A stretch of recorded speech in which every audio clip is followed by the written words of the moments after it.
যে আমরা তিনজনে মিলে তিনজনে মিলে যাচ্ছি তিন মূর্তি ঘুরতে। কোথায় ঘুরতে যাচ্ছি এখন বলবো না, ব্লগটা দেখবে তারপরে কিন্তু বলবো। সবাইকে গুড মর্নিং জানিয়ে আবার একটা নতুন ব্লগ শুরু করছি। সবাইকে নমস্কার, সবাইকে অনেক ধন্যবাদ। দেখো শীতের সকালের আকাশটা দেখো কি সুন্দর, একদম রোদ্দুর এদিক ওদিক দিয়ে উকি দিচ্ছে, এত সুন্দর। দেখেছো আকাশে যে রোদ্দুর, যে সূর্য মামা উঠেছে, ওই দেখো। এখানে চা হচ্ছে আর এখানে চাউমিন হচ্ছে, কারণ হচ্ছে আজকে একটা বিশেষ দিন। আজকে হচ্ছে আমার ছোট মেয়ের হ্যাপি বার্থডে। সবাই ওকে উইশ করো এবং সবাই ওকে আশীর্বাদ করো যাতে ও সব মনস্কামনা ভগবান ওকে পূরণ করে। তোমরা সবাই আশীর্বাদ করো। এখানে তরকারি রান্না হচ্ছে আর এখানে তোমার মাছ রান্না হবে। এর জন্য আমি প্রতিদিন ডেলি রুটিনের ব্লগগুলো আবার দেওয়া শুরু করছি। তোমরা দেখতে তোমাদের ভালো লাগবে। আর জন্মদিনের রান্নাবান্না হচ্ছে। খুবই ব্যস্ততার আজকের দিন, তবুও তোমরা সবাই কিন্তু ব্লগটা পুরোটুকু দেখার চেষ্টা করবে এবং ভালো লাগলে লাইক কমেন্ট শেয়ার করবে। এখানে চাউমিন হয়ে গেছে, আলু দিয়ে চাউমিন। দেখো জিভে জল চলে আসে। আর খুবই সুস্বাদু এই খাবার, আমরা সবাই খেতে ভালোবাসি, ছোট বড় সবাই। আমি আগে চাউমিনটা খেতাম না, আগে আমার সেরকমভাবে ভালো লাগতো না, এখন বেশ ভালোই লাগে। দেখি মেয়েরা খায়, আমারও ভালো লাগে, আমি একটু একটু খাই। কিন্তু তোমাদের দাদাভাই একটু চাউমিন খায় না। কেন খায় না জিজ্ঞাসা করলে বলে ভালো লাগে না দেখতে। যাই হোক, এখানে রান্নাবান্না হচ্ছে, মাছের ঝোল রান্না হলো ফুলকপি আলু দিয়ে। তোমরা দেখো আর কীভাবে রান্নাটা হচ্ছে সেটা অবশ্যই করে শিখে নিয়ে বাড়িতে করার চেষ্টা করবে। আগে ফুলকপি আলু দিয়ে রান্না করলে আগে ফুলকপি আলুটা একটু ভেজে নেবে, কারণ ফুলকপি দেওয়ার সাথে সাথে যদি তুমি লবণ দিয়ে দাও তাহলে কিন্তু ফুলকপিটা একদম মজে যায়, যে কপিটাই কিন্তু থাকে না। তাই একটু পরে লবণটা দেবে, যেভাবে দেওয়া হলো এইভাবে দেবে, দিয়ে তারপরে জল দিয়ে দেবে। আন্দাজ মতো জল দেবে, যাতে বেশি তোমরা যেরকম রাখো। তো যদি ঝোলটা যদি মনে করো যে ঝোলটা একদম ঘন রাখবো, একদম শুকিয়ে ফেলবো, তাহলে অল্প জল দেবে। এরপরে মাছগুলো সব দেওয়া হয়ে গেল। আর এইভাবে মাছগুলো আগে ভেজে রাখবে, সেটা তোমাকে দেখালাম না কীভাবে মাছটা ভাজবে। মাছটা তোমরা জানোই, মাছটা আগে একটা দুটো করে ভেজে নেবে। যে কোনো মাছ, এটা হচ্ছে পোনা মাছ আছে, বাটা মাছ, মিশিয়ে আর হচ্ছে কাতলা মাছ, এইভাবে করবে।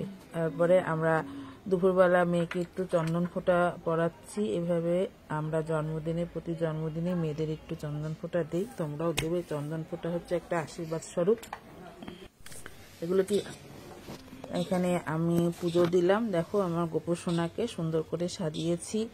আজকে মেয়ের জন্মদিনের দিন, আমার গোপসোনারও আজকে ভীষণ আনন্দের একটা দিন, আমাদের সবারই আনন্দের দিন। জন্মদিন মানে একটা আনন্দের দিন। বড় মেয়ে দুজনে মিলে সুন্দর করে ছবি তুলছি। দেখো বড় মেয়ে ওকে আশীর্বাদ করলো, আমিও করেছি, কিন্তু সেটা তোলা হয়নি। যাই হোক, তোমরা কিন্তু অবশ্যই করে ভিডিওটা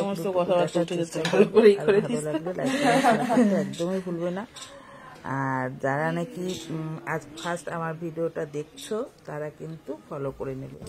মেয়ে এই যে আমিও ওর সাথে একটু ছবি তুলে নিলাম দুপুরবেলা। এখন তো তাড়াহুড়ার সময়, এখন আর সেই সাজুগুজু করে ছবি তোলার মতো সময় নেই, তাই যেই জামা কাপড় পরে আছি।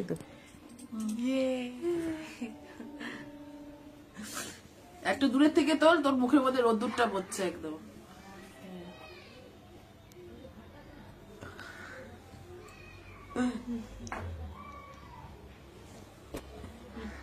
পুচুকে দেখা যাচ্ছে না, পুচু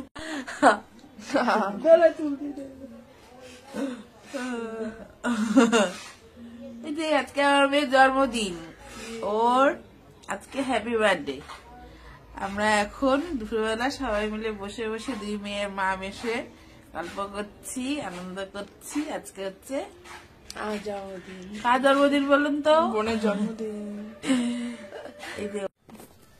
এই যে আমার পুচুকে দেখো, এটা হচ্ছে আমার মেয়ে যখন তখন কত বছর ছিল তখন মা দিয়েছিল এটা। তখন আমি 7-এ পড়তাম, ওই ধরো 12-13 বছর বয়স এরকম। তখন ওর জন্মদিনটা একটু বড় করে করেছিলাম, সেখানে মাইটা ওকে দিয়েছিল পুতুলটা। মা আজকে নেই পৃথিবীতে, কিন্তু ওকে খুব যত্ন করে রেখে দেয়, ও খুব যত্ন করে রাখে। ও জন্মদিনের দিন ওকে বার করে, আবার ওকে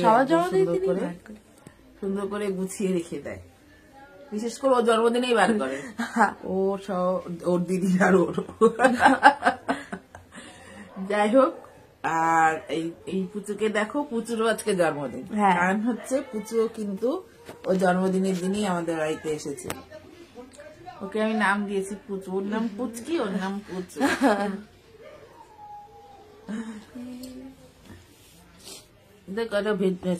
পায়েসের চাল, এখন পায়েস করা হবে। আর এখানে আছে গুড়, পাটালি গুড়, শীতের একদম নতুন খাবার। আর হচ্ছে কাজু বাদাম কিশমিশ। আর এখানে দুধ বসিয়েছি, এই যে গরম দুধ হচ্ছে, পায়েস করা হবে দুধ দিয়ে। যে পায়েস হচ্ছে, পায়েসের চাল দেওয়া হয়ে গেছে। তুমি করে আসো, স্নানটা করে আসো। পায়েসের চাল দেওয়া হয়ে গেছে। এখানে গুড়টা ভেঙে রেখেছে এইভাবে, এখানে একটু দুধ তুলে রেখেছে।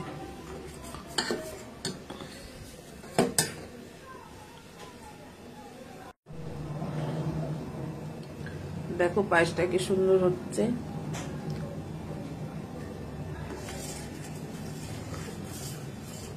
সবাই ভিডিওটা পুরোটুকু দেখবে এবং লাইক কমেন্ট শেয়ার করতে ভুলবে না।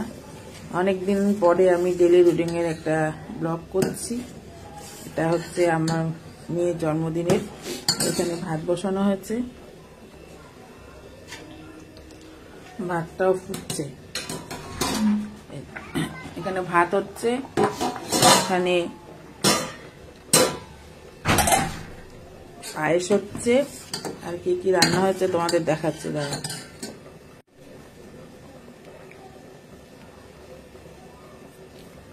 এখানে তোমার হচ্ছে আলু ভাজা,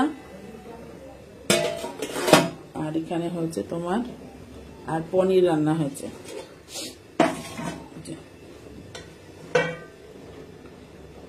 পনির হয়েছে তোমার আলু দিয়ে, সয়াবিন দিয়ে পনির রান্না হয়েছে। আর এখানে এখন পায়েস হচ্ছে। পায়েসটা হতে একটু সময় লাগে, তবে পায়েসটা যখন তোমরা করবে দুধটাকে ভালো করে ফুটিয়ে নেবে। দুধটা ভালো করে ফোটানো হয়ে গেলে তারপরে একটুখানি দুধ তুলে রাখবে, তুলে রেখে তারপরে চালগুলো ভালো করে ধুয়ে নেবে। এখনকার চাল তো, আগে তো পায়েস করতো চাল ধুতো না, তাহলে পায়েসে যে চালের যে গন্ধটা, গোবিন্দভোগের চালের যে গন্ধটা চলে যাবে, তার জন্য চাল না ধুয়ে ঘি দিয়ে মেখেই পায়েস করা হতো। এখন ধোয়া হয়, কারণ হচ্ছে এখন চালে দেখো এখনো ফোটেনি চালগুলো। এখন চাল তোমার ওই বালি থাকে, এর জন্য চালটা ভালো করে বেছে নিয়ে তারপরে কিন্তু ধুয়ে নিয়ে করবে। চালটা বাছে ভালো করে। এখানে পায়েস হচ্ছে, এখানে দুধ রেখে দিয়েছি, এখানে গুড় আছে, এখানে চাল দিয়েছি, হচ্ছে পায়েসটা। চাল যতক্ষণ না ফুটবে তার আগে কিন্তু তোমরা কখনোই গুড় দেবে না। চালটা ভালো করে ফুটে গেলে, দেখো ভাতটা হয়ে গেছে, চালটা ভালো করে ফুটে গেলে তবেই কিন্তু গুড়টা দেবে। কারণ হচ্ছে যারা জানো না তাদের বলছি, দুধে যদি গুড় দেওয়া হয়ে যায় তারপরে কিন্তু আর চাল ফোটে না। মিষ্টি দিলে গুড় দাও, চিনি দিয়ে করো, বাতাসা দিয়ে করো, যাই দিয়ে করো, চালটা আগে ভালো করে ফুটতে দেবে। চালটা এখনো ফোটেনি। চালটা ভালো করে ফুটে গেলে তারপরে তোমরা তার মধ্যে গুড়টা, তেজপাতাটা দিয়ে দিলাম ওর মধ্যে। এবার সব গুড়গুলো দিয়ে দেবে। যে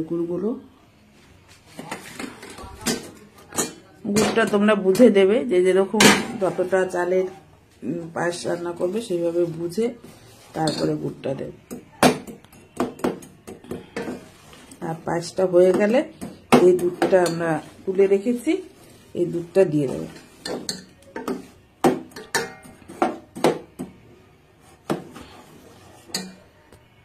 পায়েসটা হয়ে গেছে, হয়ে যাওয়ার পরে তারপরে যে দুধটা দিয়ে দিলাম, এবার একটু ফুটিয়ে তারপরে নামিয়ে ফেলবো।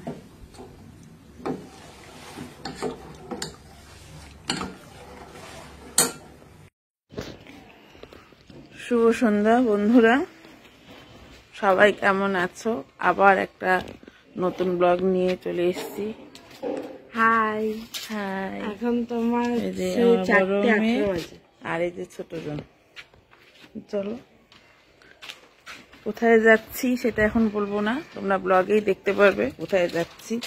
তার জন্য ব্লগটা পুরোটুকু দেখতে হবে আর সঙ্গে থাকতে হবে। সবাইকে নমস্কার জানিয়ে আবার একটা নতুন ব্লগ শুরু করলাম।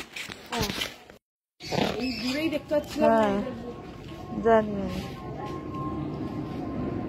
চশমা যদি পরে, সেই চশমা যদি অভ্যাস থাকে পড়া, না পড়লে খুবই অসুবিধা হয়। আমিও পড়ার অভ্যাস, আমিও কোথাও এই যে ট্রেনে যাবো তো, ওর জন্য আরো পড়ছি না।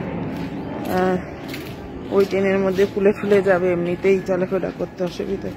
বাড়িতে কি গান টান বাজছিল নাকি? এই অসুবিধা ট্রেনে, তাই বেশি একটা এখন ট্রেনে যাতায়াত করি না তো। তারপরে বয়স হয়ে গেছে, ওই জন্য বয়স হয়ে গেছে বলেই এটা মনে পড়ে আসলাম।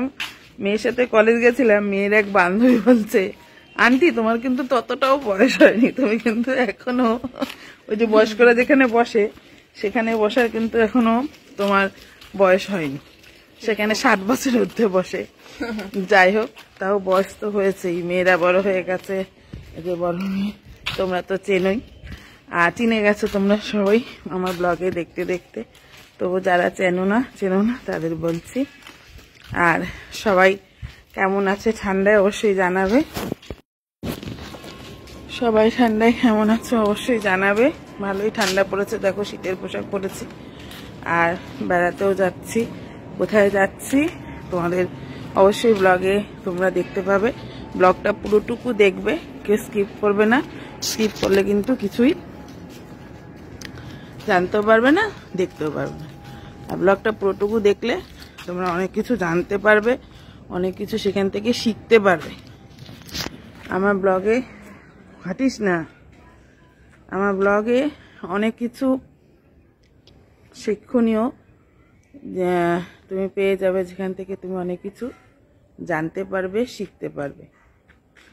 আর প্রতিদিন আমার ভিডিওগুলো দেখবে, আমার ব্লগে প্রতিদিন কিন্তু কিছু না কিছু পেয়ে যাবে।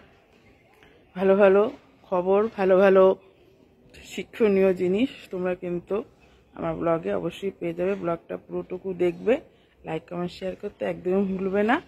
আর যারা ফার্স্ট আজকে আমার গলার আওয়াজ শুনছো, তারাও কিন্তু পেজটা ফলো করে রাখবে। প্রতিদিন পেজে কিছু না কিছু তুমি পোস্ট আমি করি, প্রতিদিনই পোস্ট করি। যাই হোক, এবার ব্লগে আসা যাক। ব্লগটা পুরোটুকু দেখবে, দেখলে ভালো লাগলে লাইক কমেন্ট শেয়ার করতে ভুলবে না। দুই মেয়ে আর আমি যাচ্ছি, তোমার দাদা হয়ে যাচ্ছে না, তাই চলো। কেমন লাগছে আমাকে দেখে বলবে। এটা কিন্তু আমার এই জ্যাকেটটা নতুন কিনেছি এবার শীতে নতুন, পুজোয় না, শীতেই কিনেছি। এবার শীতে কিনেছি জ্যাকেটটা।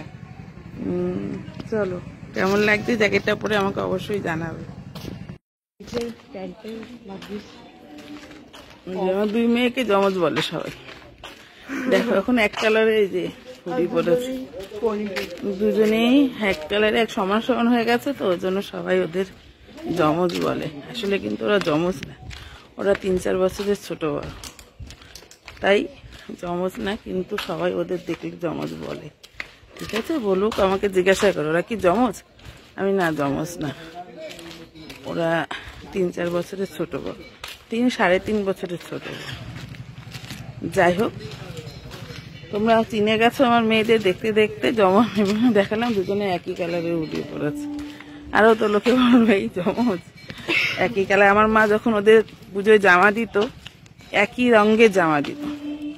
আমার মা বেশিরভাগই জামা ওদের বানিয়ে দিত, যে দোকানে যেত বানাতে, বলতো একই রঙের জামা ছাপা দেন দুজনের, যে কালারই হতো একই কালারের একই ছাপা। চলো আমার সঙ্গে তোমরাও। টোটোতে যাচ্ছে,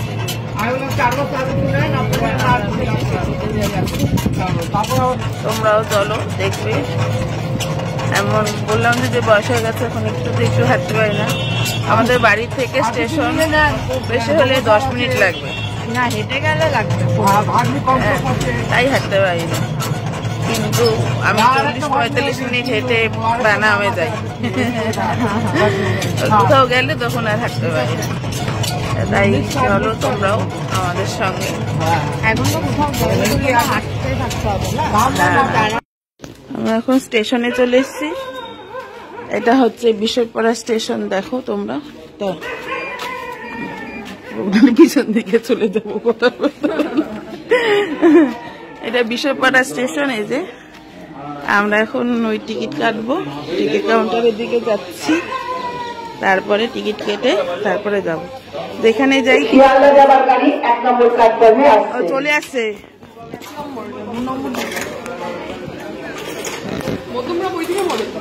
আরে না, ওইদিকে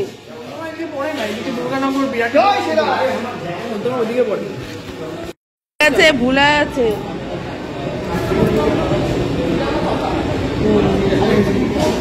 ট্রেন চলে যাচ্ছে, আর এই যে আমরা টিকিট কাটছি।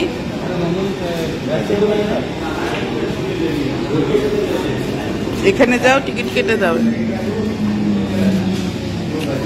আগে না এখানে ওয়েট মাপা যেত, এখন আর মাপা যায় না।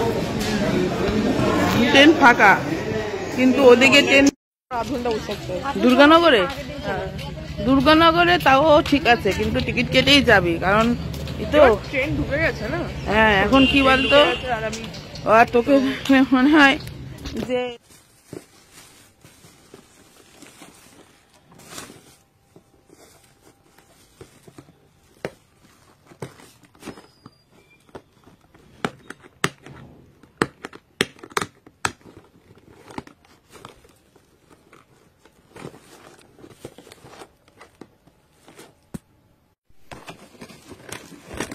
জন্মদিনের কেক, ছোট মেয়ের আজকে জন্মদিনের যে কেক, দেখো তোমরা।